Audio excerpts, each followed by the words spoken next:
जी आपका वक्तव्य रखने के लिए ಒಂದ್ಸರಿ ಜೋರ ಚಪ್ಪಾಳೆ ತಟ್ಟಬೇಕು. ನಡ್ಡಾಜಿ ಅವ್ರಿಗೆ ಭಾರತ್ ಮಾತಾ ಕಿ ಒಂದ್ಸರಿ ಜೋರ ಚಪ್ಪಾಳೆ ತಟ್ಟಬೇಕು. बोलिए भारत माता की, भारत माता की, भारत माता की।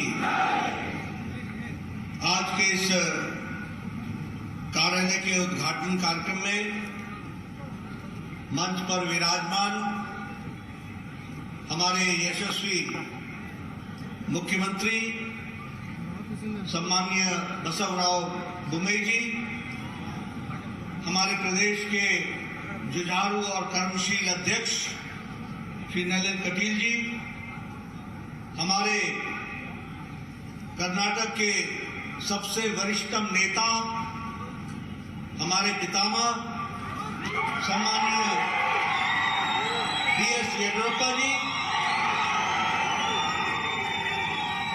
हमारे अरुण सिंह जी राज्यसभा में सदस्य और हमारे प्रभारी, मंच पर विराजमान हमारे मंत्रीगण, विधायकगण, सांसदगण,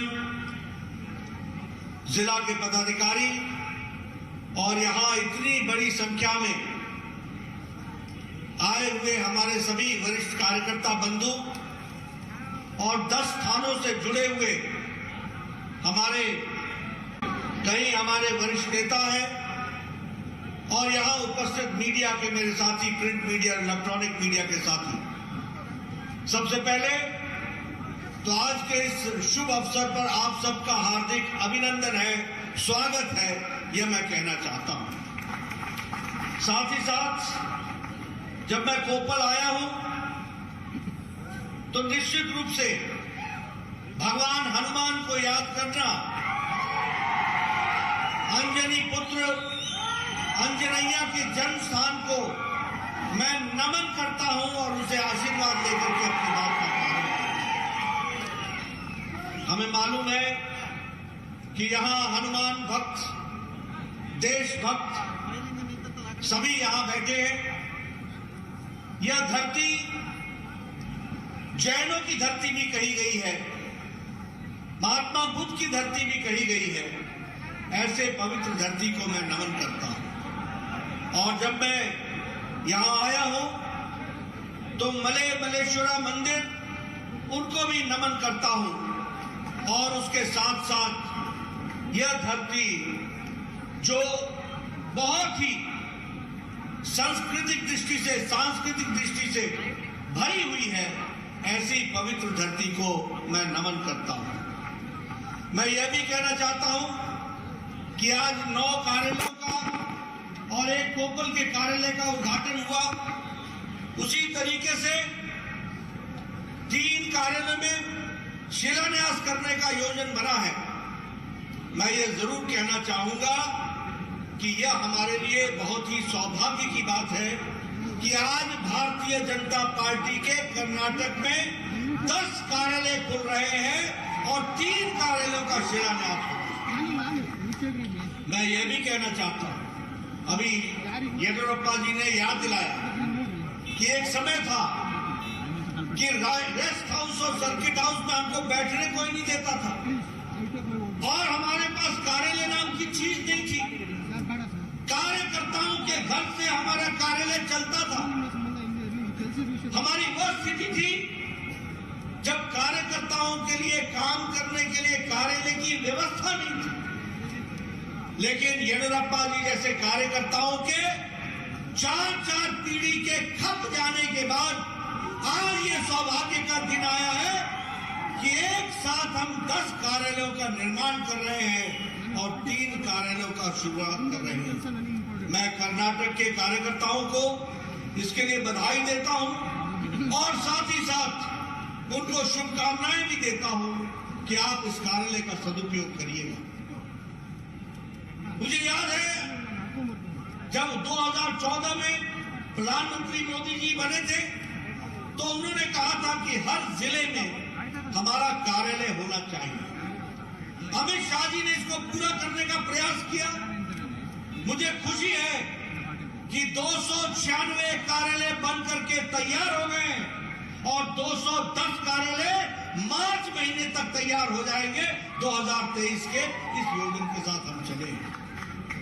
मित्रों, मैं यह भी आपसे कहना चाहता हूं कि यह अकेली भारतीय जनता पार्टी है जो राष्ट्र के विषयों पर राष्ट्रीयता से ओतप्रोत होकर के 1951 से 52 से भारतीय जनसंघ के समय से काम कर रही है। चाहे धारा 370 को समाप्त करना हो, कश्मीर में श्यामा प्रसाद मुखर्जी का बलिदान हो, चाहे गोवा का लिबरेशन मूवमेंट हो, फिर चाहे शिमला के पैक्ट में गादरा रोड के खिलाफ, पाकिस्तान के खिलाफ धरना देना हो, प्रदर्शन करना हो, या फिर लाल चौक पे तिरंगा फहराना हो, हर काम को किया है तो भारतीय जनता पार्टी ने किया है। ये हम गौरव के साथ कह सकते हैं। उसी तरीके से सभी धर्मों को बराबर से देखना, सभी समाज के लोगों को साथ लेकर के चलना, appeasement to none and justice to all, न्याय सबको मिलेगा, लेकिन किसी को भी खुशफहमी में, जिसे हम कहते हैं अपीसमेंट, वह करने का मौका नहीं दिया जाएगा। एक देश, एक राष्ट्र, एक प्रतिनिधि, एक सिटीजन, इस बात को लेकर के हम चलते हैं। और इसीलिए जब मैं ये सारी बातें कहता हूं तो मुझे खुशी है कि अगर शाहबानो केस का भी विरोध किया तो भारतीय जनता पार्टी ने किया, और राम जन्मभूमि बनाने का संकल्प लिया तो वह भी भारतीय जनता पार्टी ने उसको पूरा किया। और इसी तरीके से अगर हम देखें तो सभी क्षेत्र को, सभी जगहों को बराबर का स्थान देने का काम ट्रांसपेरेंट तरीके से करने का काम किया है तो भारतीय जनता पार्टी ने किया। मैं यहां यह भी कहना चाहता हूं कि हमारे लिए एक पार्टी परिवार है, हम सब परिवार की तरह रहते हैं, लेकिन दूसरे राजनीतिक दल में परिवार ही पार्टी बन गई है, यह भी हमको समझना चाहिए। उनके यहां परिवार ही पार्टी है और हमारे यहां पार्टी परिवार है, इसको भी हमको समझना चाहिए। आज मुझे यह भी खुशी है कि विश्व के पटल पर भारत आज G20 का अध्यक्षता कर रहा है। देश के 56 स्थानों में, आपके बंगलौर में, अन्य स्थानों में 200 मीटिंगें होगी। ये दुनिया में भारत को दिखाने का मौका मिलेगा और भारत को दुनिया समझ सके, इस बात की भी चिंता करनी होगी। और इसीलिए मैं यह भी कहना चाहता हूं कि इस बात को ध्यान में रखते हुए हमें अपने पार्टी के कार्यकर्ता के रूप में जब दुनिया के लोग बंगलौर आए, जब दुनिया के लोग कर्नाटक के किसी स्थान पर आए, तो आपकी जिम्मेवारी बनती है अतिथि देवो भव, उनका आतिथ्य करना, उनको आतिथ्य को पूरा करना, यह भी आपकी जिम्मेवारी होगी। यह मैं आपको कहना चाहता हूं। मित्रों, अगर मैं दुनिया की बात करूं तो मैं ये कह सकता हूं, आपने खबर सुनी होगी, अभी भी कोरोना से चीन मुक्त नहीं हो पाया, जहां से कोरोना शुरू हुई। अभी भी यूरोप कोरोना से मुक्त नहीं हो पाया है। अभी भी अमेरिका में कोरोना की पूरी वैक्सीनेशन नहीं लग पाई है, लेकिन भारत देश 220 करोड़ वैक्सीन लगाकर 130 करोड़ की जनता को मोदी जी ने सुरक्षा कवच पहना करके उनको मुक्त कर दिया है। इस बात को भी हमको समझना चाहिए। इसलिए दुनिया में आज भारत को देखने का तरीका बदल गया है। हम रिपोर्ट कार्ड लेकर के जाने वाले लोग हैं। अभी बोबई साहब को मैं सुन रहा था, मैंने येडियुरप्पा जी को सुना, दोनों ने आपके सामने जो कर्नाटक की जनता के लिए किया है उसको छाती ठोक करके कहने की ताकत है तो वह भारतीय जनता पार्टी के नेताओं में है। इस बात को भी हमको समझना है, कोई और नहीं कर सकता। सिद्धरामैया कुछ नहीं बता सकते कि उन्होंने कर्नाटक की जनता के लिए क्या किया। हाँ, वो ये बता सकते हैं कि समाज में जातियों में बांटने का काम किस तरीके से किया, ये जरूर बता सकते हैं। शिव कुमार के बारे में तो बात ही करना बेकार है। आपको तो मालूम है कि उनको तो हर दिन कोई ना कोई नए हंगामे फंसना आदत हो गई है और नए नए सिचुएशन आकर के खड़ी होती है।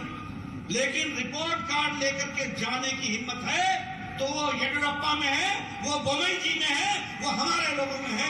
ये बात मैं आपको कहना चाहता हूं। और इसके साथ साथ मैं ये भी कहना चाहता हूं कि हमारे प्रधानमंत्री मोदी जी जो 11 नवंबर को यहां आए थे कर्नाटक में, उन्होंने वंदे भारत एक्सप्रेस में मैसूर से चेन्नई तक गाड़ी को प्रारंभ किया, रेलगाड़ी को। वह वंदे भारत ही नहीं है, वो भारत की विकास की कहानी लिखने वाली है। इस बात को भी हमको समझना चाहिए। और ऐसी 400 ट्रेनें वंदे भारत के नाम पर प्रारंभ होगी और वो ऑपरेशनल होंगी। उसी तरीके से भारत गौरव काशी दर्शन ट्रेन, ये भी केएसआर रेलवे स्टेशन से आपने प्रारंभ किया। उसी तरीके से कर्नाटक से काशी और अयोध्या के लिए यह यात्रा इस गौरव काशी ट्रेन के द्वारा होगी, उसके लिए भी मैं आपको बधाई देता हूं। उसी तरीके से केम्पेगौड़ा का इंटरनेशनल एयरपोर्ट जो दुनिया में एक मिसाल बनकर के खड़ा हुआ है और कर्नाटक के विकास की दृष्टि से एक बहुत बड़ी छलांग है, उस पर भी 5,000 करोड़ रुपए खर्च करके आदरणीय प्रधानमंत्री जी ने वह भी आपको डेडिकेट किया। इसी के साथ साथ 108 फीट की केम्पेगौड़ा जी की जो मूर्ति है उसका भी अनावरण उसी दिन हुआ, उसके लिए भी मैं आपको बधाई देता हूं। और ये जो न्यू मैंगलोर पोर्ट बना है, ये जो बंदरगाह बना है, यह टूरिज्म के दृष्टि से यह निश्चित रूप से बहुत बड़ा कारगर सिद्ध होगा और क्रूज टूरिज्म के लिए ये जाना जाएगा। इसको भी हमको ध्यान में रखना चाहिए। मुझे खुशी है कि प्रधानमंत्री जी ने लगभग 1,000 करोड़ रुपए के 5 प्रोजेक्ट्स को उसको भी हरी झंडी दिखाई और उसी तरीके से 1,830 करोड़ रुपए हमारे मैंगलोर रिफाइनरी के माध्यम से पेट्रोकेमिकल्स लिमिटेड के लिए, उसके लिए भी अनुदान दिया और उसमें भी विकास की एक नई कहानी लिखी जा रही है। और अगर मैं बात करूं कर्नाटका हाईवे प्रोजेक्ट की तो 70,000 करोड़ रुपए सिर्फ इसी में खर्च हो रहा है, उसको भी हमको ध्यान में रखना चाहिए। और मैं एक बात और बताना चाहता हूं, पिछले 5 साल में जो प्रधानमंत्री ग्रामीण सड़क योजना में जो सड़कें बनी है उसकी किलोमीटर की लंबाई अगर जोड़ लें तो श्रीनगर से लेकर के बैंगलोर तक जितनी सड़क बनती है सीधे में, उतनी सड़क बैंगलोर के अंदर, कर्नाटक के अंदर ग्रामीण सड़क योजना के लिए बन गई है। ये भी हमको ध्यान में रखना चाहिए। मित्रों, मैं यहां आपको यह भी बताना चाहता हूं, चर्चा बोमई साहब ने उसकी की है, लेकिन मोदी जी के नेतृत्व में और यहां येडियुरप्पा जी के नेतृत्व में और बाद में बोमई जी के नेतृत्व में जितना महिला का सम्मान बढ़ाया गया, जितना महिलाओं का सशक्तिकरण किया गया, उतना किसी भी सरकारों ने नहीं किया। आप देखिए, स्वच्छता अभियान के तहत करोड़ों टॉयलेट बनाए गए और करोड़ों मतलब 12 करोड़ से ज्यादा।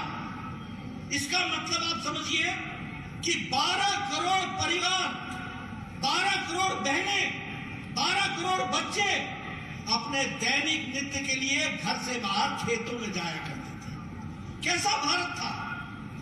आज इस 12 करोड़ को बेचारी हमारी बहनें जो चुपचाप इस अन्याय को सहती थी, उनको इज्जत देने का काम किया तो नरेंद्र मोदी जी की सरकार ने दिया। यह मैं आपको बताना चाहता हूं।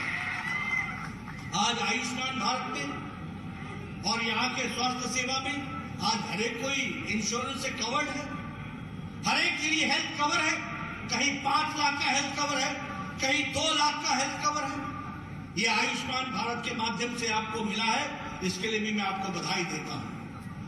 आज जल जीवन मिशन में जिस तरीके से काम हो रहा है, घर घर नल इसको पहुंचाने की योजना हो रही है, इसको भी हमको ध्यान में रखना चाहिए। और अगर मैं उजाला योजना की बात करूं तो कर्नाटक में ही 2.5 करोड़ एलईडी बल्ब रिप्लेस हुए, 2.5 करोड़। यानी जीवन में ठीक ढंग से जीने के लिए कितनी जिम्मेवारीपूर्ण तरीके से सरकार ने काम किया है, इसको भी हमको ध्यान में रखना चाहिए। अगर मैं उज्ज्वला की बात करूं तो देश में 9 करोड़ सिलेंडर मिले और कर्नाटक में 33 लाख बहनों को सिलेंडर पहुंचाया गया, चूल्हा पहुंचाया गया, ताकि वो लकड़ी के चूल्हे से निजात पा सके। इस तरीके की व्यवस्था और हमारे कर्नाटक की सरकार ने भी कोई कमी नहीं रखी है। हमारे किसान भाइयों के बच्चों के लिए, हमारे बुनकर भाइयों के बच्चों के लिए, हमारे फिशरमैन के लिए और उनके बच्चों के लिए चीफ मिनिस्टर रायता विद्या निधि के तहत उनको मजबूती प्रदान करने की जो आपने ताकत दी है, लगभग 7 लाख परिवार, 7 लाख फैमिली इससे फायदा उठाएंगे। इस बात को भी हमको समझना चाहिए।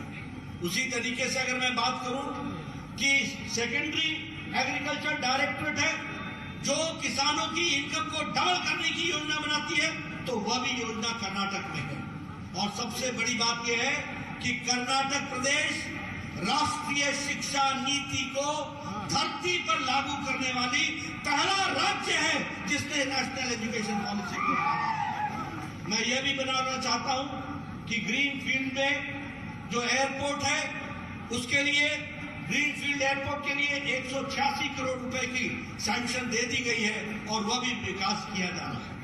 जहां तक हमारे बुनकर भाई हैं, जहां तक हमारे सविता समाज के लोग हैं, जहां हमारे ड्राइवर्स हैं, ऑटो ड्राइवर्स हैं, टैक्सी ड्राइवर्स हैं, हमारे प्रीस्ट हैं, हमारे जो पुजारी भाई हैं, उनको भी मदद देने का काम किया है तो वो कर्नाटक की सरकार ने किया है, बोबई साहब ने किया है। और मुझे खुशी है कि आप इनोवेशन इंडेक्स में देश में नंबर 1 पर खड़े हैं। इसके लिए भी मैं आपको बधाई देना चाहता हूं। मित्रों, ये कहना बड़ा आसान है लेकिन इसको करना बड़ा मुश्किल होता है। लेकिन उसको करने का काम हमारे आदरणीय बोबई साहब ने और शुरू में उसको हमारे येदियुरप्पा जी ने बहुत अच्छे तरीके से किया है। इसके लिए भी मैं उनको बधाई देता हूं और उसको हम आगे बढ़ाएंगे, इस बात को भी मैं आपको विश्वास देता हूं। आप कार्यकर्ताओं से मेरा भी एक निवेदन है कि हमको लोगों के बीच में जाना है, लोगों को बताना है कि किस तरीके से भारतीय जनता पार्टी गांव, गरीब, वंचित, पीड़ित, शोषित, दलित, युवा, महिला, किसान, इनके लिए काम कर रही है, इनको आगे बढ़ाने का काम कर रही है। मित्रों, मैं आपको बताना चाहता हूं, सारे राजनीतिक दल सिवाय अपने परिवार को बनाने के बजाय, सिवाय अपने परिवार के साथ और पैसा कमाने के लिए, कमीशन करने के लिए, भ्रष्टाचार करने के लिए वो दिन रात काम कर रहे हैं। वहीं मोदी जी के नेतृत्व में नीचे तक बोबई साहब से लेकर के सब लोग दिन रात काम करते हुए जनता की सेवा में लगे हैं और जनता की तस्वीर और तकदीर बदलने के लिए लगे। मेरा आपसे निवेदन है कि आप सेवा भाव से, मन में संतुलन रख करके, संयम रख करके, समन्वय रख करके, सकारात्मक विचार रखते हुए, संवेदना रखते हुए और संवाद करते हुए हम आगे बढ़ें और सब लोगों को आगे ले जाने में अपना योगदान करें। मुझे अभी पता लगा कि कुछ दिनों पहले हमारे कांग्रेस के नेता राहुल गांधी कर्नाटक में भारत जोड़ो यात्रा पर आए हुए थे। हमारे मित्रों ने वहां पर उनका बहुत स्वागत किया। मेरे से भी पत्रकार बंधु ने पूछा कि ये भारत जोड़ो यात्रा पर आपको क्या कहना है। मैंने कहा ये भारत जोड़ो यात्रा नहीं है, ये भारत तोड़ो यात्रा है। और ये प्रायश्चित यात्रा है, क्योंकि इनके पूर्वजों ने भारत को तोड़ने में कोई कसर नहीं छोड़ी, कोई कसर नहीं छोड़ी। ये तो भारत की महान जनता है और भारतीय जनसंघ और भारतीय जनता पार्टी का तप है, जिसने देश को जोड़ने के लिए हर तरीके से प्रयास करके देश को मजबूत बनाया है। मैं उदाहरण के साथ बताना चाहता हूं, राहुल जी, अपने परनाना से पूछना,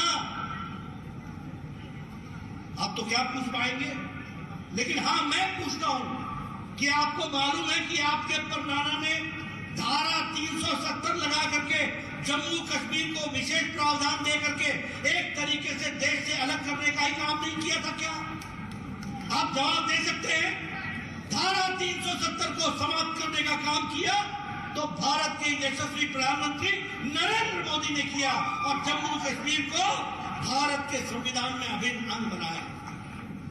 आप राहुल जी, आप जाते हैं जेएनयू में, जवाहरलाल नेहरू यूनिवर्सिटी में, और आप किसके साथ खड़े होते हैं?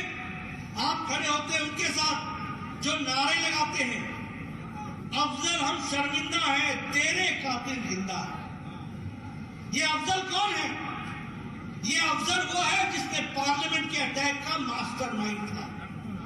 और कातिल कौन हो गया? कातिल हो गया सुप्रीम कोर्ट का जज जिसने उसको फांसी की सजा दी। भारत के राष्ट्रपति उस समय के प्रणब मुखर्जी, जिन्होंने कहा कि यह सजा फांसी की सही है, तो वो तो हो गए कातिल। और हम शर्मिंदा, यानी आप शर्मिंदा हैं। और दूसरी बात भी मैं कहना चाहता हूं कि भारत होंगे तेरे टुकड़े टुकड़े इंशाअल्लाह इंशाअल्लाह, ये कहने वाला व्यक्ति राहुल गांधी जब कर्नाटक में घूम रहे थे तो उनके साथ घूम रहा था, साथ चला हुआ था। ऐसे लोग भारत जोड़ेंगे कि तोड़ेंगे? बताइए, जोड़ेंगे क्या? जोड़ेंगे क्या? जो लोग उनके साथ चल रहे थे वो भारत को और कर्नाटक को कमजोर करने वाले लोग थे कि नहीं थे? थे कि नहीं थे? तो ये आप समझ लीजिए कि ये जोड़ने नहीं चले हैं, तोड़ने चले हैं। और जहां तक विकास की बात है, उससे ये कोसों दूर है। विकास नाम की चीज ये जानते नहीं है। ये सिर्फ एक ही बात जानते हैं कि कैसे हम सत्ता में बैठे और कैसे हम उसका उपयोग करते हुए अपना काम चलाएं और अपने कमीशन कमाएं। इससे ज्यादा कांग्रेस पार्टी नहीं सोचती। आप बताइए, यहां का भी इतिहास ऐसा है कि नहीं है? यहां का इतिहास ऐसा है कि नहीं है?